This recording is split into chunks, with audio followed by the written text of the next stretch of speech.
So we're continuing our series in the book of Proverbs, talking about different ways that God gives us wisdom for all the different situations that we face just in our lives.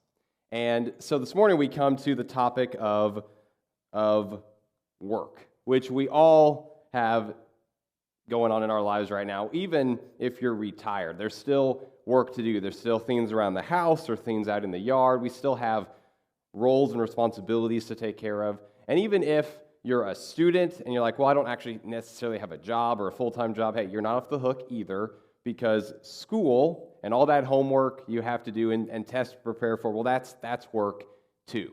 So don't worry, you don't get to hit the snooze button and call it a day. This is still helpful for you as well. Now, the problem with work is that, well, work can be a four-letter word pretty much for all of us, right? It can be just a sentence of dread. It can turn into a cuss word. It can turn into it's Monday again. Seriously, I have to go back to work. Like, we just don't always like it, which is kind of sad because that's not the way that God intended it. Because if you go back to the Genesis narrative in the very first few pages of your Bible, where God created the world, you'll notice Adam and Eve actually had work to do. They were supposed to tend to the Garden of Eden, and that was before the fall happened. So before the fall, Adam and Eve had a job to do. They had work to do in the garden. But it wasn't the way work is for us today. It wasn't supposed to be bad. It was good. And so God always intended for work to be something that's good. But obviously, because sin entered the picture, work just isn't the way it's supposed to. Instead of giving us fulfillment, sometimes it just drives us crazy. It exhausts us. It wears us out. Sometimes maybe you've looked at your paycheck and thought, I can't believe I'm doing this for this amount of money. Or you've I wish somebody would pay me for this. Or you're just I can't believe I have to put up with this person. Or I can't believe I have to put up with these customers. Or I can't believe I have to put up with this boss.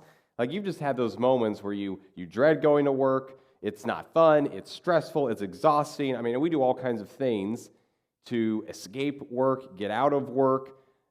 Maybe you've called in sick before to work or to school. You're not really sick, but you're just I'm not going today. So, cough, cough. I think I have COVID, ? I'm not going.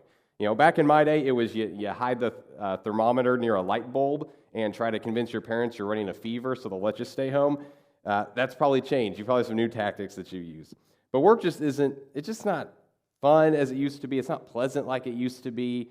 It's not fulfilling like God intended it to be. So we have all these challenges. And, one of the ways I saw this growing up is, when I grew up in Kansas, we had a lot of farmers in our community and a lot of farmers that went to our church. And all the time, let me just tell you, farmers complain about everything. Well, at least the ones in Kansas do, because something was always wrong. It was either too dry, too wet, too cold, too hot, not enough hours in the day, too many hours in the day. I mean, there was always a problem, right? And so constantly prayer requests at church would be, we need more rain because it's dry, or we need less rain because it's already way too wet, or we need more sunshine because we got to get harvest done, or whatever it is. And the reason for that is if you farm or if you've had any experience in farming, your life is at the mercy of weather and the earth, right? If the harvest is too wet, you can't quite go out and get it because it might get moldy and gross before you're able to transport it to a safe destination. It's got to get dry. If a dangerous storm rolls in, it can destroy your crop before you can harvest it. And that directly impacts your income. And that changes your plans. You may have planned after harvest, hey, we're going to be able to put some money aside for this, or we can make repairs on the house, or we can get a new car, or we need some new equipment. And if your harvest gets damaged, you may not have the money to do those things that you planned. Or suddenly your house payment, things get a little tighter. And all of us, even if we're not farmers, we experience similar challenges at work. Times where the money isn't what we want it to be, or we're stressed out because of what we've got to do, or our coworkers get on our nerves. And it just becomes incredibly difficult. And if you're a college student or a senior in high school, everyone who's ever been in that stage of life knows the most exciting question, I'm sure you all love getting this question, is So, hey, what are you going to do when you grow up? Or, hey, what's next? Like, what are you going to do when you're done, right? Like, when you graduate, where are you going to college? What degree are you going to get? And then when you're getting close to being done with college, like, so, hey, where are you going to work? What are you going to do? And oftentimes it's, well, I don't know yet. I don't have it figured out. And so often, right, that's just difficult. Because again, what am I going to do for a career for my whole life? It's a tough question, and it can drive us crazy. And when work doesn't go well, we try to escape it a lot of times. We work really, really hard, and then we take these long vacations because we just need to get away from it, and we're tired, we're exhausted, or we just like, well, I'll put up with work so that I can at least have some nice things that I enjoy. But I hate this job, but at least I've got some money to do what I want. Or we just kind of have a mindset of, well, I'm just going to work really, really hard, and then one day I can retire, and then I can do what I want. But that's not actually God's vision for work at all. He actually intends for work to be good and helpful to us. And so the book of Proverbs, one of the ways that it talks about work is with these two characters.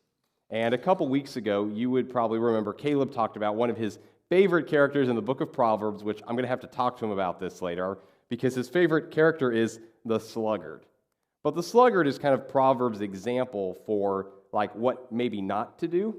So let me just run you through just a couple character studies, one of the sluggard and one of this wise or diligent worker. So here's how Proverbs explains the sluggard. So first is, the sluggard is, well, lazy. He's lazy. As one proverb says, a sluggard buries his hand in the dish. He is too lazy to bring it back to his mouth. In other words, the sluggard is so lazy, you put a plate of food in front of him, and like he'll reach down to grab the cheeseburger or, get a scoop of mashed potatoes, but then he's so lazy, he won't bring his hand back up to his mouth to eat. Like he's that lazy. Like he can't even eat. And there's another proverb that says, the lazy do not roast any game, but the diligent feed on the riches of the hunt. So the lazy, they don't even cook. And maybe it's also because they don't have food to cook. That could be the implication. But the sluggard is just lazy. Doesn't do what he's supposed to do. Second, the sluggard loves sleep. As Proverbs 6:9 says, how long will you lie there, you sluggard? When will you get up from your sleep? Now look, I love sleep too, all right? This isn't that, hey, I really enjoy when I get my 8 or 9 hours in every night. That's not what this means. This is this next proverb, let me read you this. Proverbs 26:14. As a door turns on its hinges, so a sluggard turns on his bed. In other words, it's time to get up, but the sluggard doesn't, right? The alarm is going off. There are things to do. Snooze, snooze, snooze, over and over. Like the sluggard knows he's supposed to be at work, but he just stays in bed a little while longer. And not just a little bit longer, a lot longer. There's maybe his kids are like, hey, Mom, Dad, help. And nope, I'm going to stay in bed. Like the sluggard, it's not just that he, he loves sleep. He can't get enough of it. And even when he should get out of bed, he doesn't. Here's the third thing. The sluggard lacks initiative. He lacks initiative. Proverbs 22:13 says, the sluggard says, there's a lion outside. I'll be killed in the public square. In other words, there's always an excuse, right? You could also kind of put this as the sluggard is a procrastinator. There's always an excuse. There's always a reason not to go to work. And this little example of, there's a lion in the public square, that's probably a little bit of an exaggeration, right? There's not really a lion, but there's always an excuse, right? The dog ate my homework, whatever it is. There's always some reason to not go to work. There's always some reason to not get the job done. Charles Spurgeon once said about, people like this, he says, these sorts of people, they take great pains to escape from great pains. So in other words, rather than just showing up a couple minutes late and saying, hey, I'm so sorry, I had a tough time getting out of bed, they'll instead weave this elaborate story of why they're 3 hours late to work. Well, I got up on time, but then this happened, and my car engine died, and I changed a flat tire, and I helped an old lady cross the road, and it's dude, just be honest, right? But not the sluggard. That's not what the sluggard does. Another proverb says, sluggards do not plow in season, And so at harvest time, they look, but they find nothing. Because procrastinators, that's what sluggards are. They procrastinate. You know, one time I saw a little picture on the internet that said, procrastinators unite, ... tomorrow. Right? That's kind of the motto of the sluggard. If I can do it tomorrow, I'll just do it tomorrow. And then when tomorrow comes, I'll just do that tomorrow. And then I'll just do that tomorrow. And eventually nothing gets done, and you have a mess on your hands. Next, the sluggard is self-deceived. Proverb 26:16, the sluggard is wiser in his own eyes than 7 men who answer discreetly. In other words, the sluggard, all these things can be pointed out to him, all these things can be shown to him, and he still thinks he's right.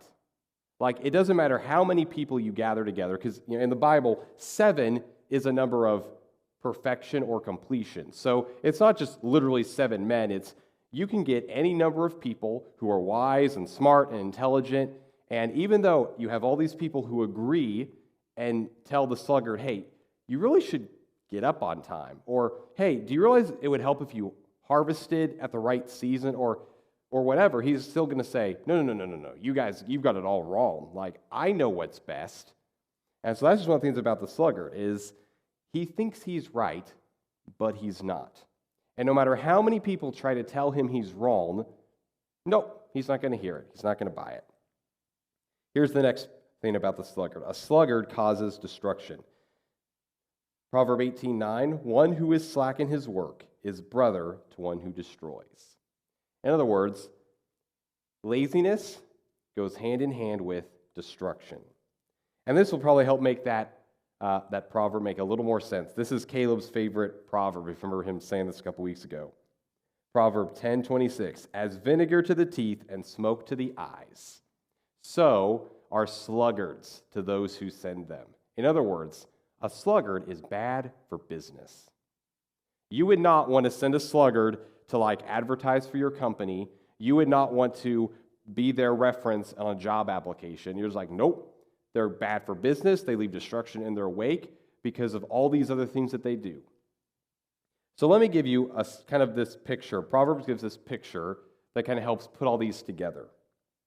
So in Proverbs chapter 24, verses 30 through 34, we read this. I went past the field of a sluggard, past the vineyard of someone who has no sense. Thorns had come up everywhere.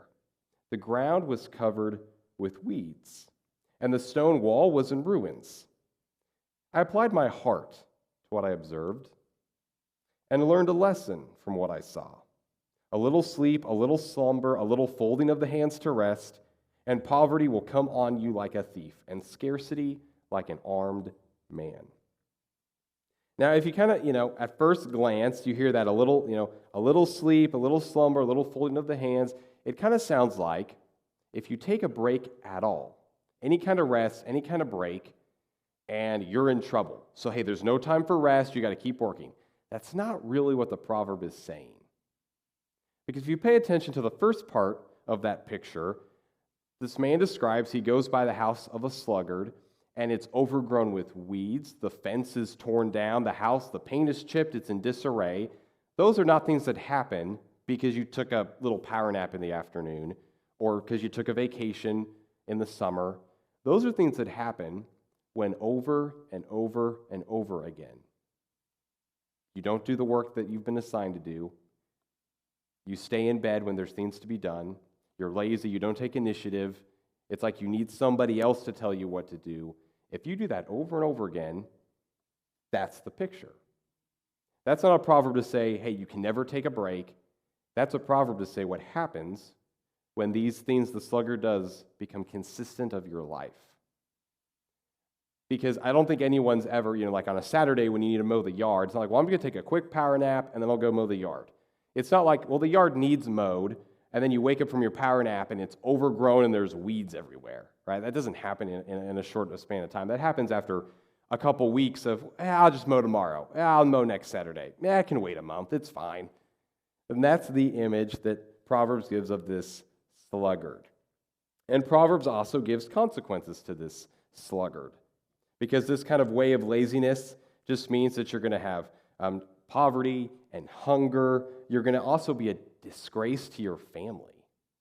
Because God did not intend for work to be bad. And so the sluggard has decided for some reason work is bad, work's not worth it, I don't need to do it, and there's some serious consequences that come with it. But let's be honest, none of us want to be the sluggard. Like, none of us want to be voted in high school most likely to be a sluggard. Like, we don't want that. And if we find ourselves maybe identifying with a couple of these things, it might be a surprise or a shock, and we didn't intentionally try to get there. So let's turn the page, and let's look instead at this other character, the diligent worker. So this is the other way that Proverbs puts this. So first, let's just state the obvious. The diligent worker is a hard worker. Proverbs chapter 6 gives this kind of metaphor of an ant. So it says, "Go to the ant, you sluggard. Consider its ways and be wise." In other words, if you watch an ant, you see that it works hard. It works when it needs to. It's constantly working together with the other ants to carry food and dig tunnels and do whatever's needed. And the rest of chapter 6 kind of goes through for several verses and talks about this ant and lays out some different examples. So just to state the obvious, the diligent worker is not the sluggard, which means he's a hard worker. And the second thing is also the opposite of the sluggard. Whereas the sluggard doesn't take initiative, the diligent worker does take initiative. Because if you were to keep going in chapter 6, the very next verse, it has no commander, no overseer or ruler. In other words, the diligent worker doesn't necessarily need somebody over their shoulder telling them how to do their job, telling them what needs done. They learn their job, and they have eyes to see what needs to be done. Right? This is the custodian who goes into a building, and they don't need somebody else to come and tell them, hey, that wall needs painted. Hey, the floors need vacuumed. They can tell, oh yeah, that wall doesn't look good. I'm going to fix it. They can see the things that are a problem and take care of it. Right? They don't need constant supervision. Right? They're able to figure it out and do what needs to be done. Next, the diligent worker is prepared. Well, we'll just keep going in chapter 6, that next verse. "Yet it stores its provisions in summer and gathers its food at harvest."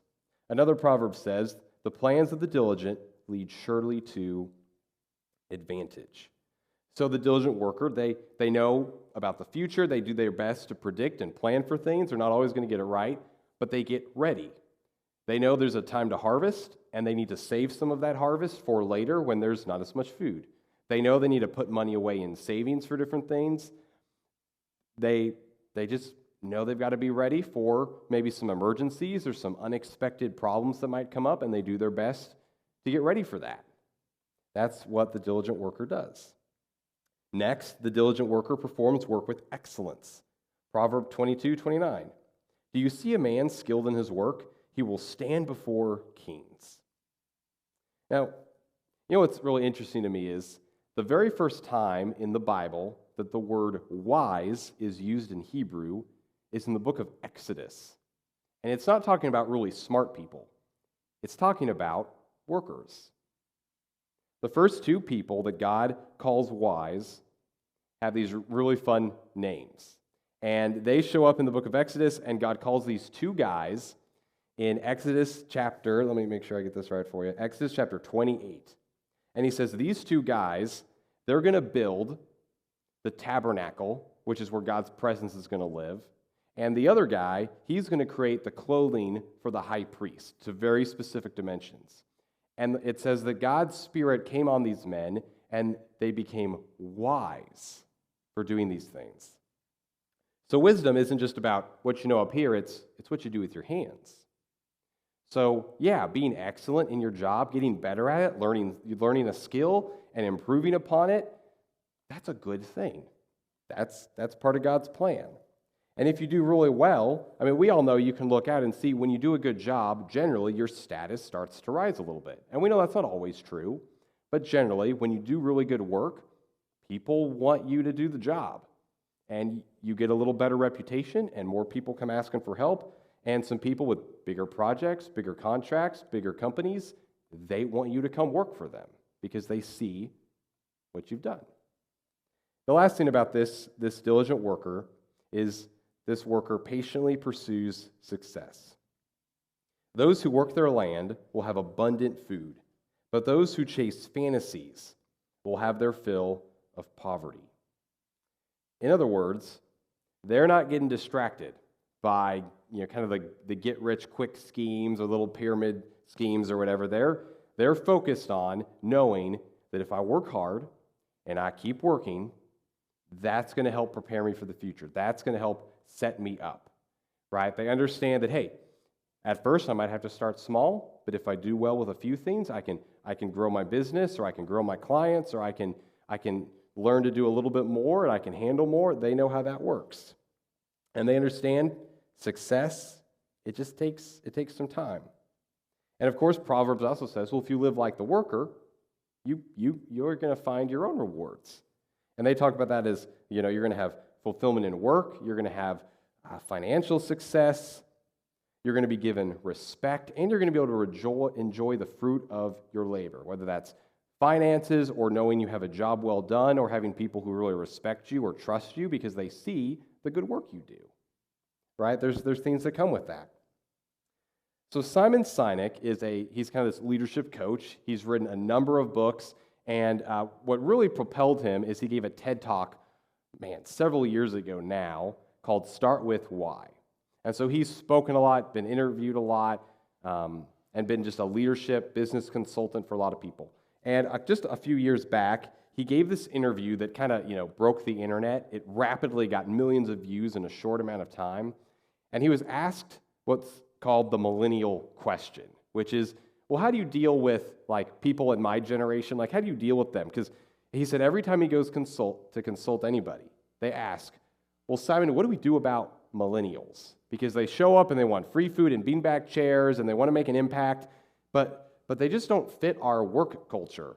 What do we do? And so we talked through a lot of that, but there's just one specific part of this interview I want you to hear. So take a listen to this. I keep meeting these wonderful, fantastic, idealistic, hardworking, smart kids. They've just graduated school. They're in their entry-level job. And I sit down with them and I go, how's it going? They go, I think I'm going to quit. I'm like, why? They're like, I'm not making an impact. I'm like, you've been here 8 months.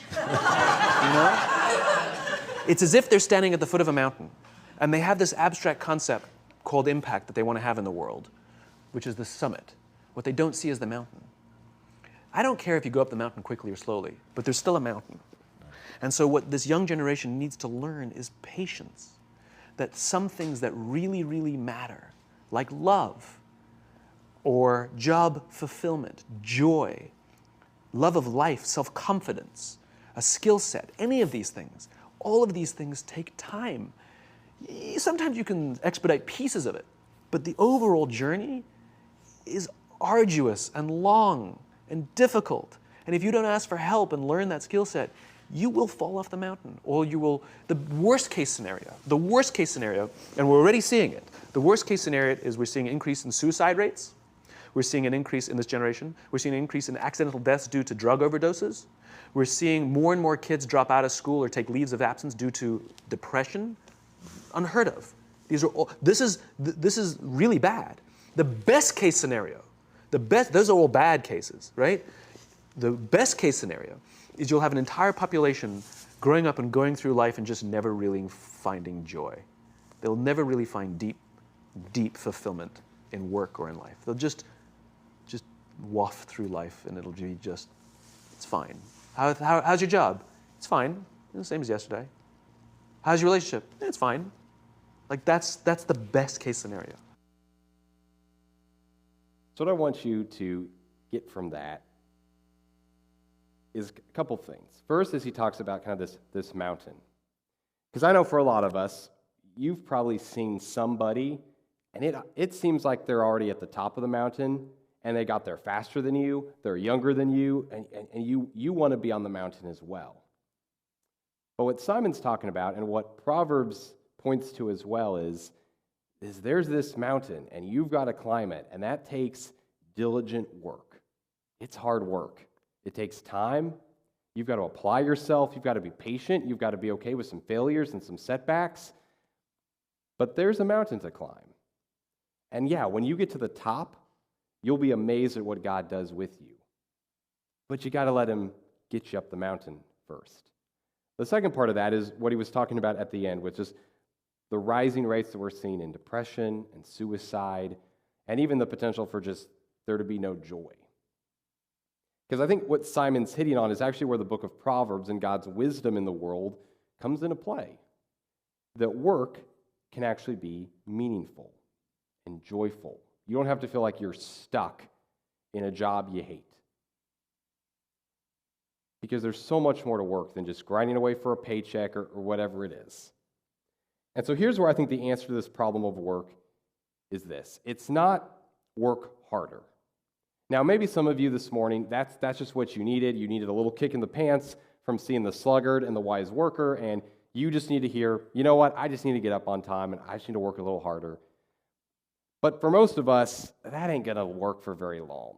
Like, yeah, you'll work harder, but eventually you'll go back into old habits. What we really need is a heart change. And I think that heart change is to work differently. Because I think when we turn to laziness, when we start to look like the sluggard, it's because we're tired of the hustle and the grind. We're tired of working just for a paycheck. We're tired of it always being about these goals or these measurables. We just kind of get sick of it. We're like, what's the good of this? Like, where is this getting us anyway? And so maybe staying in bed a little longer sounds like a better deal than trying to just make a sales quota. Or just skipping work someday is like, well, it's not so bad. Because after all, like I just don't want to go deal with that coworker today. I'm sick of it. That's just kind of what happens. But I think God's wisdom tells us that we can work differently. So I want to show you this picture of a sign, and I'm sure you've seen this, right? Caution, road work ahead. And that's what this message is called, caution, work ahead. Because when you come into a work zone, you've got to change the rules of how you drive, right? You can't go 70, 75 miles an hour down the highway anymore. You've got to slow down. And you may have had multiple lanes, but now they merge down into just one or two lanes, right? And you may even have a guy holding a sign that stops you, and you've got to wait for construction to pass through or for traffic to come the opposite direction, and it slows you down. It takes longer to get where you're going. So many of us are frustrated with work zones. But you've got to change your rules in a work zone. Otherwise, it's really dangerous. And the same's true for how we go to work. Because I think part of the solution is we have to work differently. We have to let God become part of our work. Let me put it this way. I think the Apostle Paul hit on the wisdom of Proverbs in the book of Colossians when he wrote this. Whatever you do, work at it with all your heart, as working for the Lord, not for human masters, since you know that you will receive an inheritance from the Lord as a reward. It is the Lord Christ you are serving. See, I think here's what Proverbs is getting at. In the perspective of God's wisdom, you're not working for your boss. You're not working for a paycheck. You're not working to just meet goals and criteria. You're working for the Lord. Let me put it this way. Here's how I'd sum it up. Make God part of your work because your work matters to God. Make God part of your work because your work matters to God. Because here's the deal. You know, there used to be a time where there was kind of a divide we'd called sacred and secular, and it was like, well, if you're a Christian, real work is in the church, like ministry, that's real work. Everything else, you just do that because you have to. That's not the way I think that Proverbs sees it. I think the way God sees it is your job matters because it's how he designed the world to work. We need farmers to help produce food. We need chefs to cook food. We need teachers to provide education. We need doctors and EMS and police to help keep us safe and take care of us in emergencies. We need people to deliver the mail and make sure our Amazon deliveries get somewhere on time. Right? No matter what your job is, it is important because we need you. And your work matters to God. No matter what it is. It matters. Even if you just feel like, man, I'm just a student, I go to school, I listen to my teacher, I do homework, I play some sports. God still says that matters. You're learning, you're growing, you're making friendships. God still says, yeah, that matters. I think Paul hit that just right on the head. You know, Martin Luther, back in the Reformation, the 1500s, he wrote and spoke a lot about work, and let me sum it up the way that he talked about it. So he said something like this: next time you go to a restaurant and you order food, God's providing that plate of food. He's just doing it through the cooks in the back and your server. The next time you need a mechanic to work on your car, God's grace is fixing your car. He's just choosing to use a mechanic to fix your car. See, it's not just that your work just matters to God because of it's important, but it's God's using you to extend grace to other people. His grace of fixing things that's broken. His grace of teaching you and growing you. His grace in forgiving you or helping you learn something. He uses us to bring grace very practically to other people through our jobs and through our work. And even if you don't have an actual job, if you're retired, God still uses your work to bring others grace. Whether it's an encouraging card you write, or a visit with a friend, or just helping somebody get to the grocery store, or whatever it is. God is using you to provide grace. Whether it's to your friend or a coworker you see when you have a business exchange, you're providing grace to that worker at Kroger when you get your groceries. That's how God's using us, and that's the wisdom of work. So let God become a part of your work because your work matters to God. So here's just a couple ways I want to give you to live it out. There's so many ways you could, but let me just give you two. One is pray over your work each day. Just on your way when you're driving in, just pray over the things you have to do, the people you're going to interact with. Just pray over it. Pray that God would use you as a vehicle of grace to somebody else. The second thing is talk to yourself differently about work. Because I really think it makes a difference when so many times even if we just to ourselves, we complain about work, even if, just take a coworker, for example. If just kind of what you say to yourself about your coworker is, oh, they're so frustrating, they just drive me nuts, I can't believe they ask these stupid questions, and they're always gossiping, whatever it is. What if you just changed how you talked about that person? Right? What if you chose to instead describe the good you see in them? Man, they're awesome at details. They could really help me with my work and my details. Or you say something like my goodness, they're so friendly and they're easy to talk with. I mean, if you just change your language about your job, I think that'll help you out. So with all of these things, your job matters to God. Your work matters to God because it's how He's extending His grace to others. And I think more than anything else, we don't just get up in the morning for a paycheck. I mean, yeah, we need a paycheck, sure. And yeah, it's important to meet goals and hit quotas and grow a business and interact with customers. Sure, all those things are important. But what matters the most to God is that in the work we do, we are demonstrating His grace to others. That's part of His plan to reach the whole world. Let's pray. Jesus Christ, I'm so thankful for your vision of work, and I'm so thankful that we're actually getting to work for you. Because it's the greatest occupation any of us could have. Because, Lord, whether we're a teacher, a doctor, a delivery person, whether we work in a restaurant or a coffee shop,